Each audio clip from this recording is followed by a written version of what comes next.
Баршаңызға сәлем, сіздермен бірге дәрігер невропатолог Ақжарқын Сейтқазықызы.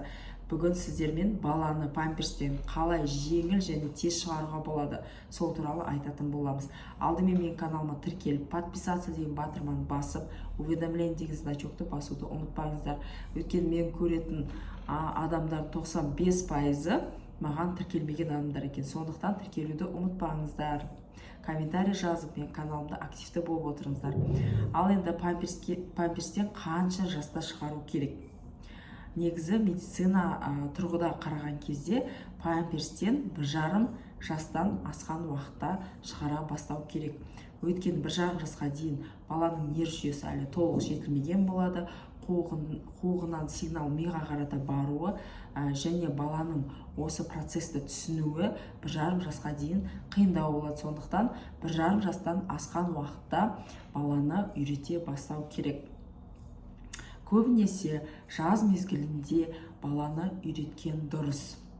Сондықтан алдымен балаға горшокты көрсетеміз. Сосын балаға түсіндіреміз, бұл қандай нәрсе, не үшін қажет. Осы горшокты осындай жерге қоямын деп бір жерді белгілеп береміз. Ол жер желательно ванны бөлме болған дұрыс. Және балаға қалай жаңағыдай үлкен дәретке, кіші дәретке қалай бару керек. Үлкен ересек адамдар жаңағыдай дәретханаға кірген кезде не істейді, балаға желательно көрсеткен дұрыс. Егер қыз бала болатын болса, анасы, ұл бала болатын болса, әкесі дәретханадағы процестің бәрімен баламен бөліскен дұрыс. Өйткені бала көп жағдайларда түсінбейді. Не үшін жүгіріп барып үлкен адам жаңағыдай дәретханаға кірді, не істеді оның ішінде, қалай шықты, оны бала түсінбейді. Сондықтан өзіңізбен бірге алып кіріп, балаға бұл процесті түгелімен түсіндіру керек. Және де бір жерге жаңағыдай ыңғайлап қойып қоямыз. Содан кейін жаңағыдай горшокты таңдаған кезде қазір неше түрлері бар. Темір түрі бар, музыкальный түрі бар. Желательно темір түрін алмаған дұрыс, өйткені ол постоянно тастай болып тұрады. Және де жаңағыдай крышкалар жабылатын болса, крышкасы түскен кезде тарсылдаған дауыстар шығады. Сол моменттерде кішкене неприятное ощущение болады. Сондықтан жаңағыдай горшок таңдаған кезде темір горшок желательно алмаған дұрыс. Екінші ол музыкальный горшок. Қазір көп неше түрлі қызықтыратын музыкальный горшоктар шығып жатыр, бірақ ол медицина тұрғыда ондай горшоктар қолданбаған дұрыс. Өйткені кәдімгідей балаға мысалы тамақ берген кезде алдына бір музыка немесе мультфильм қойып тамақ беретін болсаңыз, бала айтады ғой, түсінбей қалады да, что мультиксіз тамақ жей алмаймын деп ойлап қалады. Сол сияқты музыка шықпай қалса, мен бұл процесті жасай алмаймын деп ойлау мүмкін. Сондықтан бұндай жаңағыдай музыкальный горшоктарды қолданбаған дұрыс. Қарапайым кәдімгі пластмассовый горшок болғаны дұрыс. Және ол горшоктың ішкі қабаты оңай шешіліп, оңай төгіліп, оңай жуылатын болса, сол сіздерге ыңғайлы болады. Одан кейін балаға бұл процестің бәрін түсіндірдік. Баланы енді жаңағыдай горшокқа отыруды сұраймыз баладан.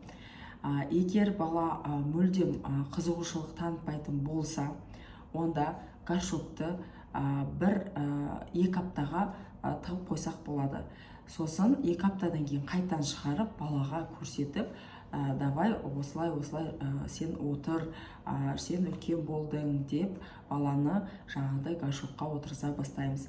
Егер бала горшокқа отырып, памперсімен бірге отырып, кішкене қызығушылық танытатын болса, ол жақсы сигнал, уже бала жаңағыдай отыруға тырысып жатыр деген сөз.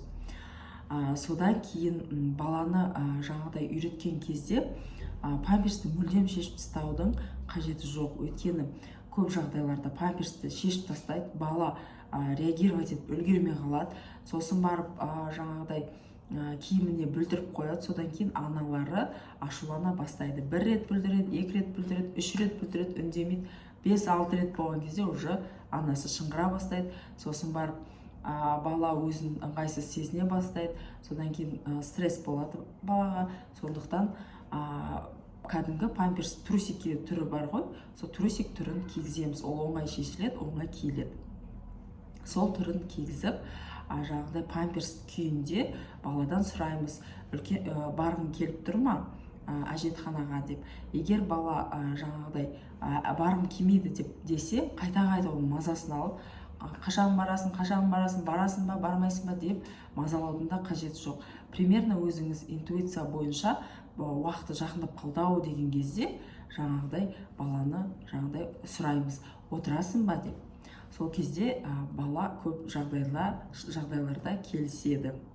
Сөйтіп, егер бала өз бетімен горшокқа отырған кезде жаңағыдай сәтті финалмен аяқталатын болса, баланы міндетті түрде біз мақтауымыз керек, міндетті түрде балаға қуанышымызды білдіруіміз керек. Сол кезде бала ары қарата жаңағыдай горшокқа баруды өзі де қалай бастайды. Кейбір ата-аналар горшокқа жаңағыдай тула салысымен жаңағыдай 2 ай 3 айдан уақыттан бастап тосып, раковинаға тосып, немесе жаңағыдай емізіп отырып, жаңағыдай баклажкаларға тосып жатады. Енді ондай процесстер көп адамдарға ыңғайсыз. Енді оны 100% дәлелденген емес болғандықтан, примерно осындай әдістермен баланы памперстан шығарсаңыздар болады. Егер сіздерге осы мәлімет пайдалы болатын болса, астына комментарияларыңызды жазып, реакцияларыңызбен бөлісіп отырыңыздар. Каналда менімен бірге болыңыздар. Подписаться деген батырманы басуды ұмытпаймыз. Сіздермен бірге болған дәрігер-невропатолог Ақжарқын Сейтқасықызы. Қош сау болыңыздар.